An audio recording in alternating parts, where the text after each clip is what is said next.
So Roger said it in his press conference. He said he doesn't have enough energy to train right now. Honestly, it's about recovery. And those were his exact words, and there's no doubt this is going to be about his recovery. Roger has shown times during this tournament in different matches where he has looked like an old man. I hate to say it, but it's true. He's looked like an older, let's say an older player.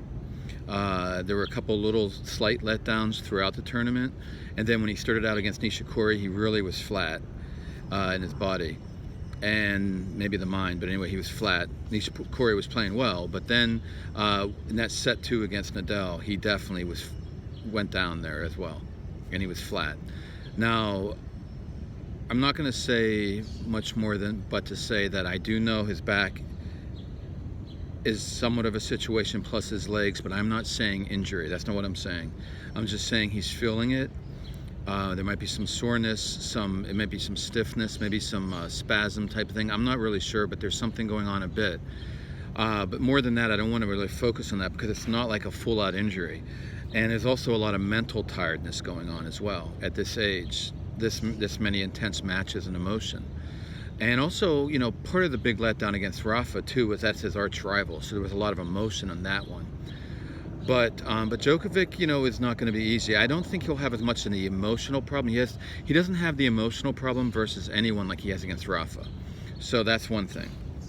But the mental strength he's going to need one more time, and one more day of hard playing, it's taking its physical and mental toll.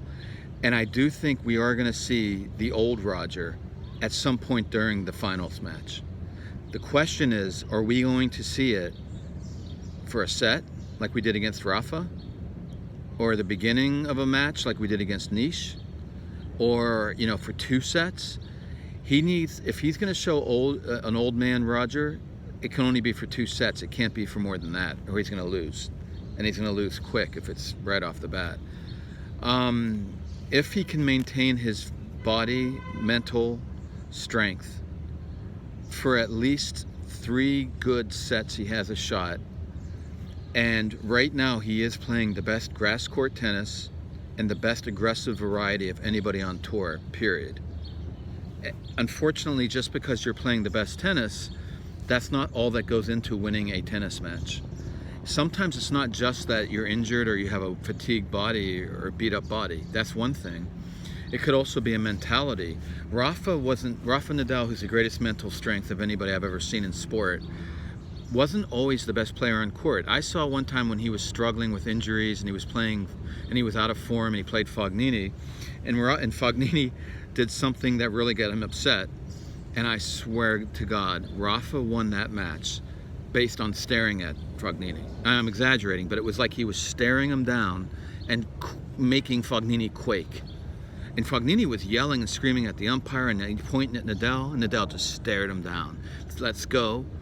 And he still was mishitting shots and doing a lot of quote-unquote bad tennis for him, and he won. So there's a lot that goes into winning a tennis match. It's not who's playing the best tennis all the time, a lot of the time, or some of the time.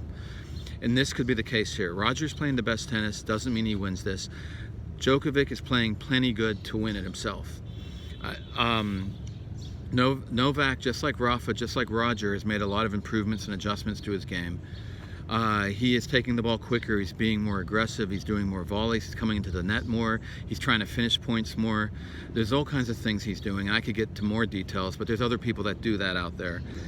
We don't need to do that. Gil Gross is a good one. He does a lot of that breakdown of all the different stroke production.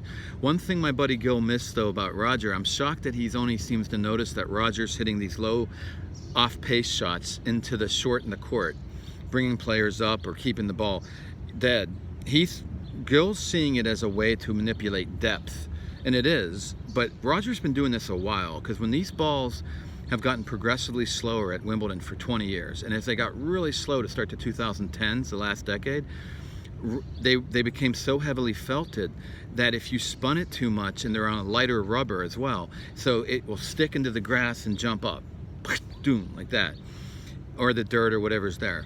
Roger learned that just by simply hitting it with a little less pace, soft, off pace, and less spin, the ball just, instead of that rotation, it just has a little bit of rotation, a little bit flatter, and it sort of just skids a little bit. Not even skid, it just dies. It kind of hits, does grab the felt a little bit, but it's not spinning a lot, so it's not too much, and there's not much repercussion on this is physics, but it doesn't have as much repercussive effect, so it doesn't come up as fast.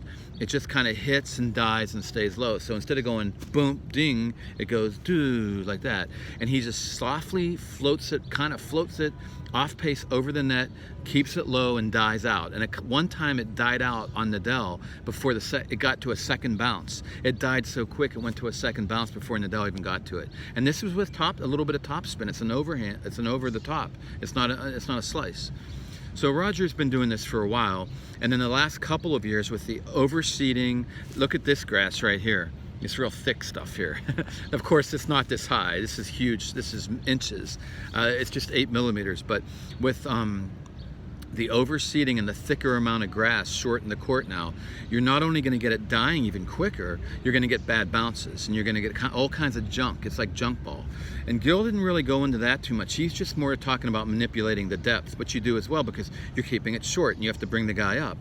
And Djokovic doesn't like that as well. He doesn't like to have to come up. His movement isn't quite as good north to south, as Gil pointed out.